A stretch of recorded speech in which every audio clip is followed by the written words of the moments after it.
¿Cómo estás en esta mañana? Bendecido Bendecido y en victoria, ¿verdad? Amén. Es el único hermano Rubén que está bendecido. Bendecido y contento de grabar Lluvia de la Noche. Eso, qué bueno es. Dios es bueno, ¿verdad? Que tiene misericordia del Junior. Bueno, mis hermanos, quiero que en esta mañana se coloque su mano derecha en su corazón. Amén. Y su mano izquierda álcela.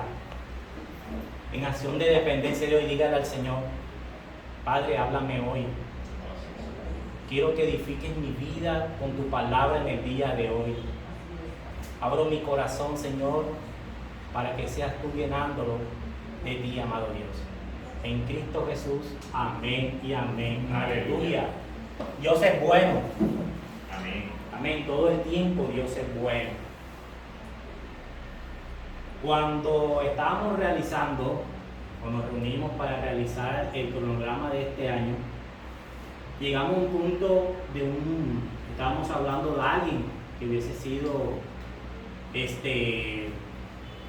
tocado por el Señor y que su vida así haya sido transformada. Amén. Y todos los que estábamos ahí llegamos al mismo punto. Entonces, ese lema, ese personaje lo dividimos en dos. Y uno de ellos era ver su vida, el por qué este hombre había hecho todas esas cosas para ir en contravía a lo que Dios quería. Amén.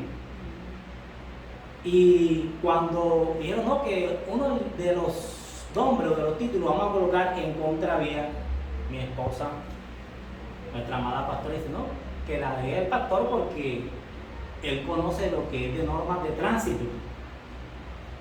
Para mí, cuando yo escuché esto, y bueno, Señor, fueron 9 años, más de 11 años, perdón, que trabajé en la parte de accidentes de tránsito, y para mí era bastante conocimiento, valga la redundancia, conocer accidentes de tránsito donde se veían estos actos, como dicen ahí, de contravía. Y yo decía, bueno, vamos a buscar en este personaje, con la ayuda del Espíritu Santo, por qué este personaje iba en contravía. Amén. Y hice como hacen los psicólogos. Muchas veces los psicólogos, cuando tú vas allá por un problema de depresión, por un problema de lo que tenga, ellos primero comienzan a buscar en la raíz por qué tú actúas así o por qué estás pasando por eso, ¿verdad? Entonces comienzan a preguntarle cómo son tus padres, dónde naciste, cómo era tu vida cuando niño, y así sucesivamente ellos van organizando tu vida dependiendo a lo que iba pasando. Amén. Entonces, bueno, vamos a entrar al personaje y vamos a ver en su biografía cómo era él. Cuando yo le diga dónde nació, ya ustedes van a saber quién es. Este personaje, este joven, nació en Tarso en el año 5 después de Cristo. Ya saben quién es, ¿verdad? Me imagino que ya saben. Tarso era una ciudad universitaria del momento. Era la ciudad avanzada tanto en pensamiento como en costumbres. Este joven era descendiente de la tribu de Israel, de la tribu de Benjamín. Amén. Era un joven al cual sus padres eran adinerados y le dieron la comodidad de estudiar en la mejor escuela farisea que había en el momento. Amén. Este joven tenía la nacionalidad romana por su nacimiento en Tarso, que hacía parte del Imperio Romano, y de eso gozaban mucho, le creaba un estatus alto, amén, a tener la nacionalidad romana, le daba el privilegio de recorrer todo lo que hacía parte del Imperio Romano. Su educación fue judía, estudió en la mejor escuela de los fariseos, que era con el maestro Gamaliel, un hombre ilustre para ellos. Era buen conocedor de la parte lingüística, conocía el idioma hebreo, conocía el idioma latín, hebreo, conocía también el griego y el arameo, que eran los idiomas del momento. Es decir, que este hombre era más preparado que un yogur. Amén. Tenía formación sólida en la teología, en la filosofía y en la jurídica mercantil. perseguidor encarnecido de los del camino. Anteriormente no se conocían como cristianos, sino como del camino. Amén. Este hombre, este joven, porque vamos a hablar del joven Saulo de Tarso. Saulo de Tarso. Y lo vamos a ir al libro de Hechos, el capítulo 7, y vamos a leer de los versículos del 55 al 60. Amén. Hechos 7 del 55 al 60. Y dice la palabra de Dios en el nombre del Padre, del Hijo y del Espíritu Santo. 7 del 55 al 60, después seguimos del 8, del 1 al 3, y yo les digo el otro ahorita. Dice la palabra de Dios: pero Esteban, lleno del Espíritu Santo, puesto los ojos en el cielo, vio la gloria de Dios y a Jesús que estaba a la diestra de Dios. Y dijo: he aquí, veo los cielos abiertos y al Hijo del Hombre que está a la diestra de Dios. Entonces ellos, dando grandes voces, se taparon los oídos y arremetieron a una contra él, y echándolo fuera de la ciudad, le apedrearon. Y los testigos pusieron sus ropas a los pies de un joven que se llamaba Saulo. Y apedreaban a Esteban mientras él invocaba y decía: Señor Jesús, recibe mi espíritu. Y puesto de rodillas, clamó a gran voz: Señor, no le tomes en cuenta este pecado. Y habiendo dicho esto, durmió. Y Saulo consentía en su muerte. En aquel día hubo una gran persecución contra la iglesia que estaba en Jerusalén. Y todos fueron esparcidos por la tierra de Judea y de Samaria, salvo los apóstoles. Y hombres piadosos llevaron a enterrar a Esteban, e hicieron un gran llanto sobre él. Y Saulo asolaba a la iglesia, y entrando en casa por casa, arrastraba a hombres y a mujeres y los entregaba en la cárcel. Saulo, respirando aún amenazas, ese es del 9 al 1, del 9 del 1 al 3, y muerte contra los discípulos del Señor, vino al sumo sacerdote y le pidió cartas para la sinagoga de Damasco, a fin de que si hallase algunos hombres o mujeres de este camino, los trajese presos a Jerusalén. Vamos a dejarlo hasta ahí. Amén. Entonces vamos a hablar del joven Saulo. ¿Por qué le digo joven? Porque en ese momento él era un joven, como lo escucharon aquí en las Escrituras. Él prácticamente, cuando se encontró con el Señor Jesús, o el Señor se le atravesó en el camino, dicen los estudiosos que Saulo tenía de 25 a 30 años. Quiere decir que era un joven. Amén. El nombre de Saulo aparece en la Biblia desde este mismo momento. Desde el momento cuando esas personas que están apedreando a Esteban le quitan la ropa y la tiran a los pies de Saulo. Este me llevó a recordar cuando el Señor Jesucristo estaba siendo flagelado por los romanos. Dice que entre ellos se rifaban las ropas. Eso quiere decir que la ropa de que ellos tenían, de las personas que le quitaban cuando los flagelaban, cuando recibieron el castigo, era como decir un premio para ellos.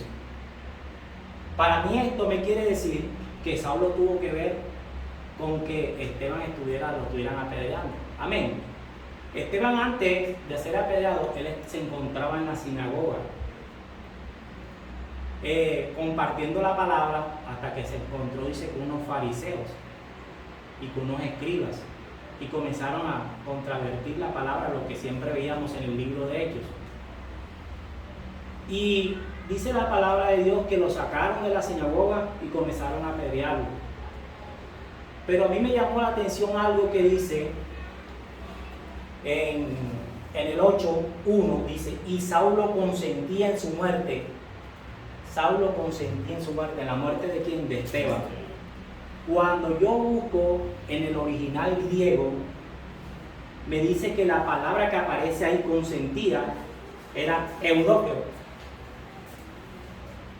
En griego es eudoqueo, que significa agradar, aprobar, complacer. Quiere decir que Saulo le agradaba lo que le estaban haciendo a Esteban. Amén. Amén. Lo aprobaba, se complacía con lo que le hacían a ese pobre hombre.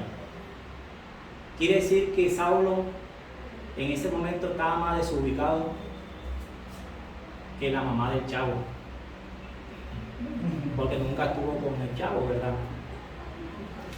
Este hombre, este joven, estaba bastante desubicado de lo que Dios quería que él hiciera. Amén. De lo que era la voluntad de Dios. Muchas cosas ocurrieron en Saulo para poderlo colocar como el personaje que iba en contravía. ¿Qué es en contravía? Es ir en el sentido contrario de las cosas. Amén. Cuando tú vas en sentido contrario de las cosas, vas en contravía. Y este joven, muchas de eso hacían de que él fuera en ese sentido. Cuando te dije que entré a la biografía de él para conocerle, me di cuenta de muchas cosas que pudieron influir en él. Primero que todo, cuando Pablo nace, ya Jesucristo, ya habían pasado más de 5 años de la muerte de Jesús. Nació en el año 5. Lo que él podía conocer de Jesús era lo que los fariseos, su maestro le había enseñado que era, de que Jesús era el malo de la película, para ellos. Amén. Porque cuando los sacerdotes se dan cuenta después de la muerte de Jesús, que sí era el Hijo de Dios, ellos hicieron callarse todo. Hicieron colocar como cuando ya no está la persona, que todas las culpas se las echan a ellos. Así pasó. Entonces, ¿qué él conocía de Jesús? Que era el malo de la película, que era revolucionario, que quería acabar con el Imperio Romano, que quería destruir el templo en el tercer día. Y él tenía eso en su cabeza. Entonces, Saulo comenzó con ese pensamiento en su cabeza. ¿Y qué quería? Acabar con todo lo que hablaran de Jesús. Quería decir que este joven creía tener conocimiento de Dios, pero él no era así. Él tenía un desconocimiento de ese Dios maravilloso al que tú y yo adoramos y alabamos. Amén. Amén. Dice en Oseas 4:6: mi pueblo perece por falta de conocimiento. Aleluya. Y esa es una realidad que en este tiempo llega bastante. Si tú y yo, ahora que el hermano tocó, yo no iba a tocar, pero ahora que tocó la política, si tú y yo analizamos cada uno de todos esos políticos que están hoy en día, muchos pueden estar diciendo la verdad, muchos pueden estar diciendo mentiras, pero lo que sí es cierto es que analicemos, amén, y con una entre comillas aquí, analicemos por quién vamos a votar, amén, porque eso no, ¿cómo decirle?, nos va a servir a nosotros como compatriotas de este país, amén. Entonces, Saulo desconocía a Jesús, desconocía a ese Dios maravilloso, desconocía lo que Dios tenía para él, su propósito con que Dios lo entretejió en el vientre de su madre y le había dado todos esos privilegios. Él desconocía, ¿por qué? Porque no tenía una comunión con Dios. Él conocía la letra, la ley, pero no conocía al Dios maravilloso, al Dios que le había dado todo eso en ese momento. Y ese es el primer punto de las cualidades que tienen las personas que van en contravía, el desconocimiento. Cuando tú y yo desconocemos al Dios que nos ha dado la vida, al Dios que nos permite respirar, al Dios que nos provee, andamos en contravía. Amén. Amén. Porque no conocemos el propósito en el cual Dios nos colocó en este lugar. Dios nos ha colocado como padres con un propósito, que eduquemos a nuestros hijos, que eduquemos la juventud, que más adelante serán los gobernantes, que más adelante harán parte de las fuerzas militares, de la policía, que más adelante será un gran futbolista con un conocimiento de Dios. Amén. Que les falta a muchos de los futbolistas y de los deportistas. Y en verdad el desconocimiento es la falta de información hacia algo. Saulo no tenía la comunión con Dios, porque si hubiese tenido la comunión con Dios, te lo aseguro que el Espíritu Santo lo hubiese regalado la palabra. Eso, ahí la escucharon del hermano Rubén, se me entraba la lengua. y el Espíritu Santo le hubiese hecho sentir que lo que él estaba haciendo, persiguiendo la iglesia de Dios, no estaba bien. Amén. No tenía esa comunión. Como no tenía la comunión, él desconocía la voluntad de Dios. Cuando tú y yo no tenemos comunión con Dios, cuando tú y yo no nos levantamos y doblamos rodillas y oramos al Señor, vamos a desconocer de muchas cosas que van a pasar en el día, que Dios va a permitir para que tú trabajes en Él, para que tú trabajes juntamente con Él. Amén. Eso es algo que tenemos que hacer, mis hermanos. Como les dije, yo trabajé más de 11 años en reconstrucción de accidentes de tránsito, y la mayoría de los accidentes de tránsito donde había vehículos involucrados, que algunos de ellos venían en contravía, uno les preguntaba a las personas y veía la sinceridad, decía, desconocía que iba en contravía, desconocía que habían cambiado el sentido de la vía. Entonces, el desconocimiento nos lleva a ir en contra de la voluntad de Dios. Amén. Aleluya. Hay que conocer de ese Dios maravilloso. Muchos dicen, yo lo conozco, sí, claro, está sentado ahí, a la diestra está su Hijo, el Espíritu Santo lo dejó su Hijo, pero no tienen comunión con Dios.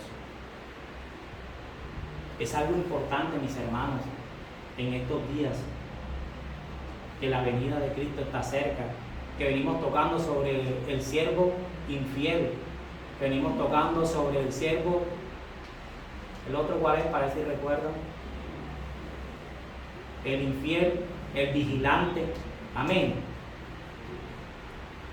En realidad que tú y yo debemos dar más tiempo a conocer de Dios, de lo que Dios tiene para ti y para mí, de lo que Dios tiene para la sociedad, para los que nos rodean, para nuestros hijos. Amén. Amén. El segundo, o la segunda cualidad que tienen las personas que van en contravía, es el afán. El afán. Dice en el capítulo 8, en el versículo 3, dice, y Saulo asolaba la iglesia, y entrando casa por casa, arrastraba a hombres y a mujeres, y los entregaba en la cárcel. Dice el 9:1. Saulo, respirando aún amenazas y muerte contra los discípulos del Señor, vino al sumo sacerdote. Quiere decir que este joven tenía un afán por acabar con todo lo que iba contrario a sus costumbres. Para él, como les dije entre comillas, este joven tenía un afán de acabar con todos los que hablaran de Jesús, con todos los que cambiaran la vida de los demás. Y sé que en estos tiempos se ve mucho el afán. Muchos andamos afanados, yo me incluyo ahí, y le pido perdón al Señor, porque el afán es uno de los que trae las enfermedades más graves de este momento, y no se llama COVID, se llama el estrés. El estrés acaba con cada órgano de tu cuerpo, aunque tú no lo creas. Acaba con tu hígado, acaba con tu corazón, acaba con tu cerebro, con cualquier parte del cuerpo va acabando cuando tienen estrés. Cuando vivimos afanados, cometemos errores a los cuales tienen consecuencias, a las cuales, valga la redundancia, nos vamos a sentir de que Dios tiene la culpa. Y no es así, mis hermanos. El afán que tenía este hombre por acabar con los del camino era grande.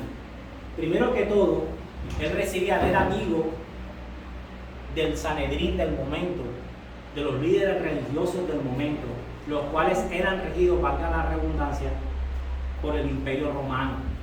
Ellos tenían que hacer lo que Roma les decía que hicieran para poder ganar ese dinero que en corrupción tenían.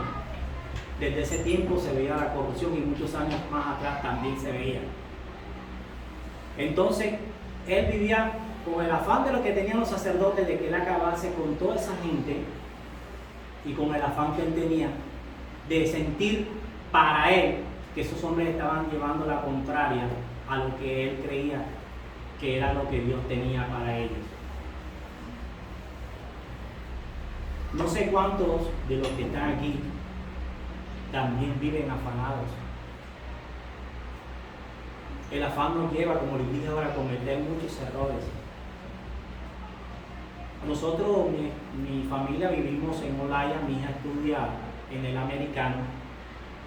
Y de Olaya americano paso como 3, 4 colegios, en los cuales yo trato de salir 6:20, 6:30 para poder no encontrar el trancón entre los colegios que están alrededor para poder llegar donde la niña, al colegio de la niña. Y siempre está la fila de carros, una fila de carros inmensa, cuando de pronto veo el más afanoso, como que es el único que va a llegar tarde, le digo al colegio, y pasa por el sentido contrario al otro, no importando que venga un bus de Granabasto, esa 71 que esos buses de Granabasto dan la vuelta como si estuvieran en el patio de la casa de ellos. No importando que venga ellos, no importando que va la vida de él en riesgo, no importando la vida de las personas que llevan ahí, más que todos niños. Y yo me quedo mirando cómo se van metiendo. Y yo digo, el afán hasta dónde nos lleva, amén. El afán nos lleva a no tener en cuenta nuestra propia vida, ni la vida de los demás. El afán nos lleva a arrastrar familia. ¿O cuántas personas viene el cobrador a la casa y le forma el lío y después te sale corriendo y te hipoteca la casa, no importando que la casa no solamente es suya, sino que hay varios hermanos también que cuentan de la casa? O nos lleva a prestarle a uno que más le va a cobrar más que el propio pagadiario. El afán nos lleva, como les dije, a cometer errores. Si tú te encuentras, o si nos encontramos afanados, hay que pedirle a Dios que nos quite eso, amén. Hay que pedirle a Dios de que nuestras vidas solo dependan de Él. Hay que colocar un stop en nuestras vidas y descansar en Dios. Hoy Dios quiere que si tú andas así, hagamos un stop. Amén. Amén. Hagamos un stop y descansemos en Él. No hay algo mejor que descansar en Dios. De pronto tú dices, pero es que esperar en Él. Esperar en Él, hermano, es lo mejor. Hermano Rubén, ¿o no? Amén. Difícil, pero vale la pena. Amén. Amén. O el testimonio que daba nuestra hermana Dina el viernes. La muchacha no le contestaba. Bien, bueno, ya perdí la plata, vamos a esperar en Dios. A descansar en Él, hermana Dina, no. Cuando usted le llegó su plata, a la cual un error de pronto por estar corriendo, por algo se cometió. Un error lo tenemos cualquiera. Pero usted descansó en Dios. Amén. Y recibió. ¿O cuánto le hemos descansado en Dios y recibimos? Amén. Así es. Recibimos en el Señor. El afán no es bueno, mis hermanos. El afán nos hace daño tanto para nuestro cuerpo como para los que nos rodean. Y en la tercera característica, yo digo que es la más fuerte y la más dura, es la altivez. La altivez dice en Filipenses 3, 5, 8.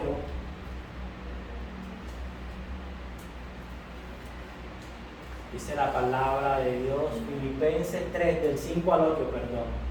Dice, circuncidado al 8º día del linaje de Israel, de la tribu de Benjamín, hebreos de hebreos, está hablando Saulo ahí, que en ese momento ya era Pablo.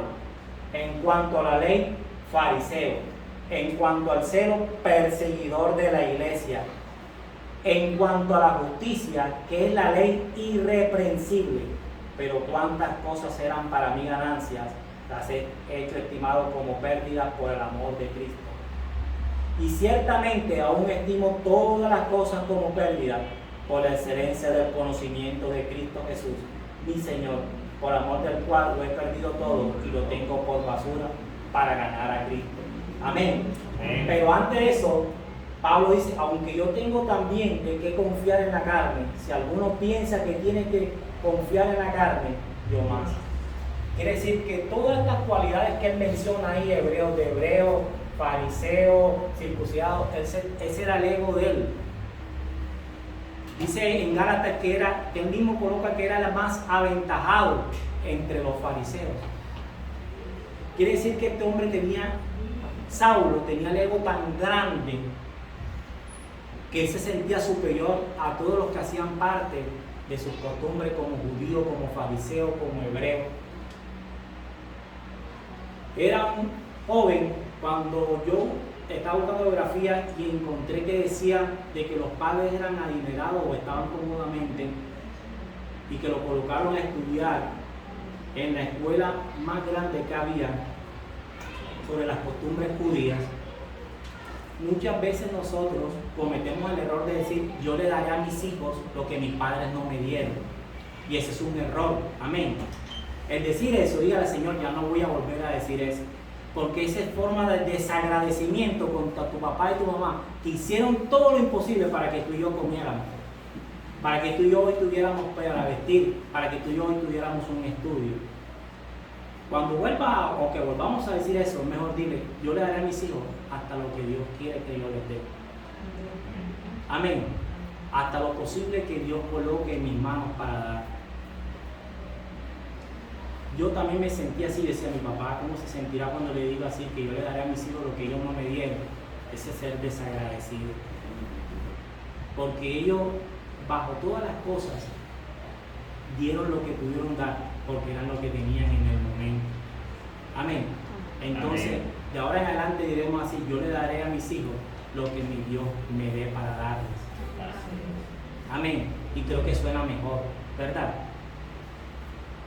¿Por qué les digo esto? Porque Saulo, como les digo, tenía todas las comodidades por haber sido. Me imagino que el papá le dijo, bueno, mi papá no dieron esto, entonces vamos a dar a mi hijo Saulo todas estas comodidades.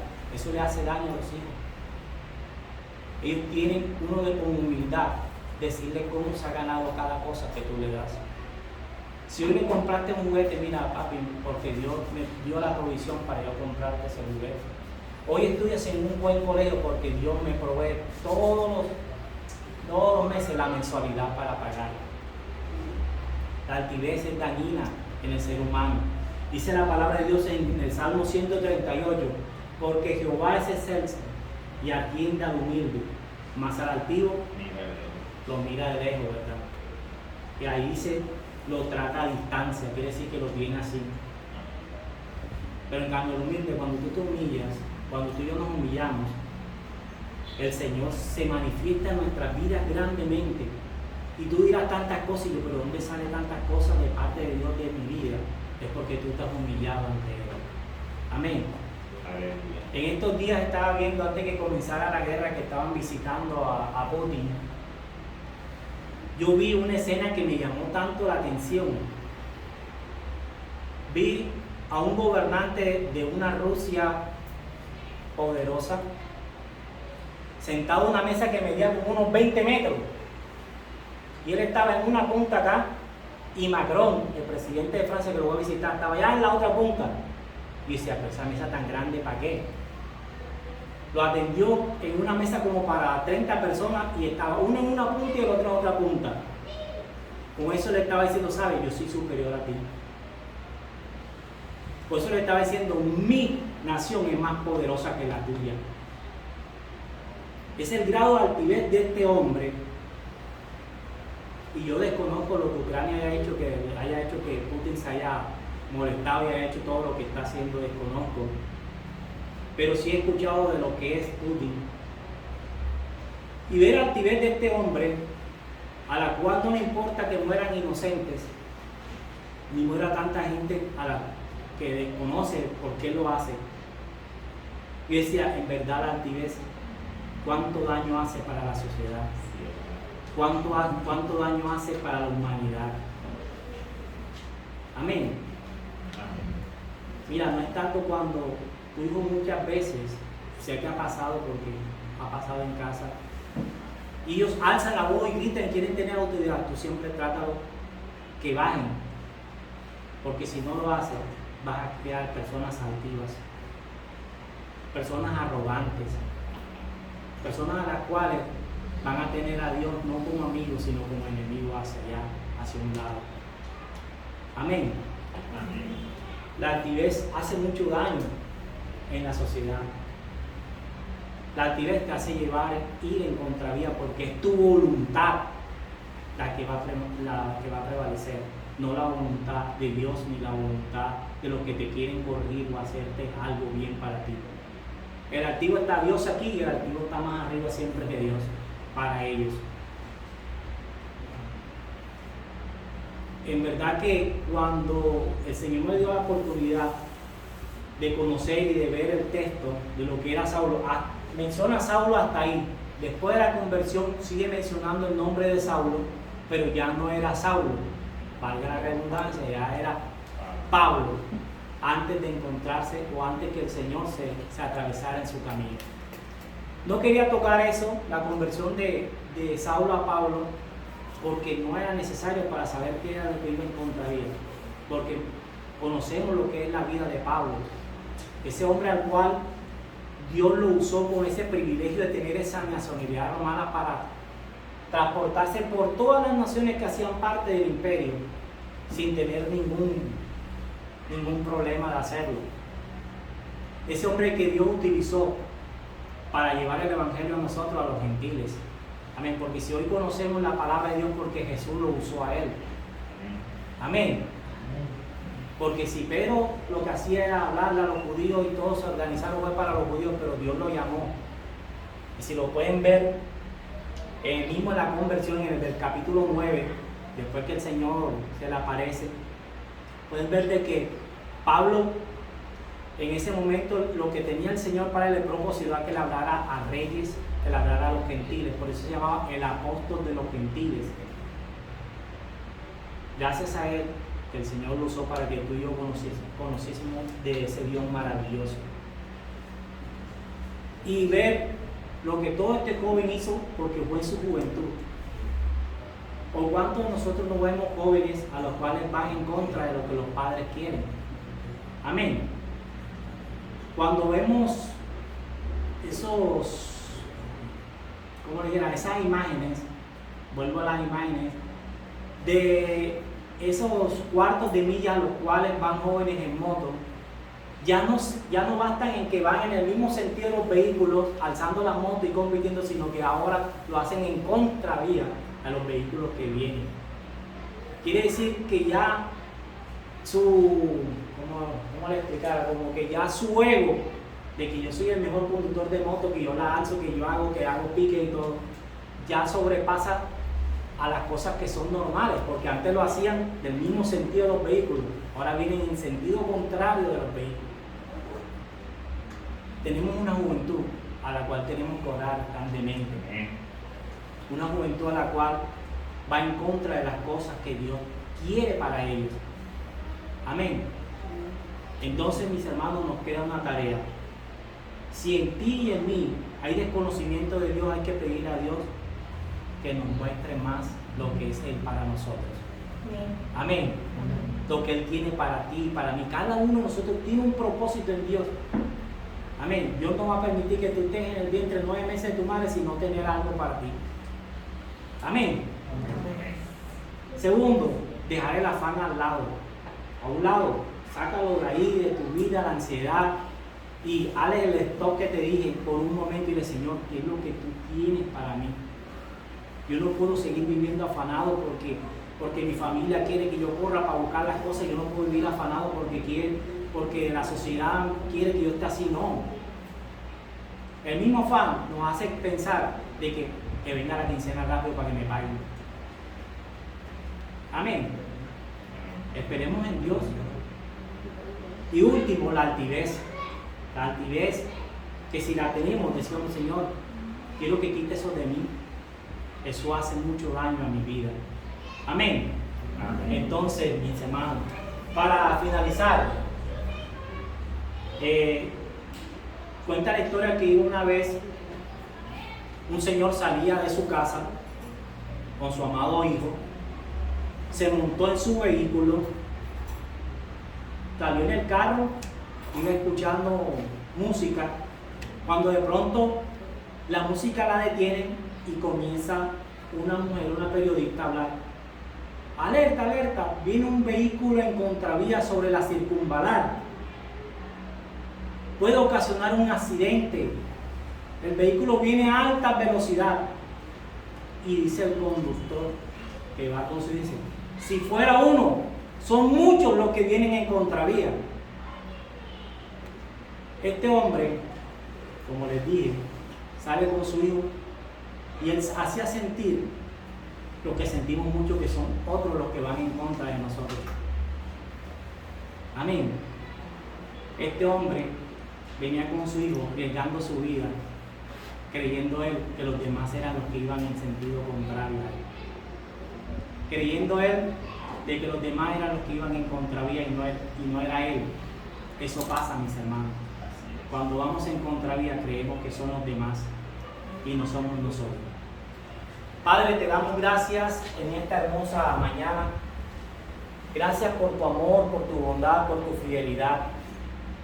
Gracias porque tú nos muestras, Señor, grandes cosas que tienes para nosotros, Padre. En este momento, Señor, te queremos decir que queremos conocerte más, Padre. Esa falta de conocimiento hacia ti, Señor, siga llenando nuestras vidas y poderte conocer más. Que podamos hacer a un lado el afán, Señor. Hay tiempo para todo, Señor. Hay tiempo para llorar, para reír. Hay tiempo para todo en esta vida, Señor. Que el afán y la ansiedad se vaya de nosotros, amado. Y que si en nosotros, aunque sea un poco de la altivez, sea arrancada de raíz de nuestras vidas, amado Dios. Señor, sabemos cuán daño hace ese, Señor. No queremos estar a distancias tuyas, sino queremos estar como ese humilde que se humilla ante ti, Señor. Como esa mujer que se postró a tus pies y derramó de ese frasco de alabastro. Queremos estar siempre así, Padre, humillados ante el Ser Supremo, ante el Dios maravilloso y ante tu Espíritu Santo y tu Hijo Jesucristo que vive en nosotros. En Cristo Jesús. Amén y amén.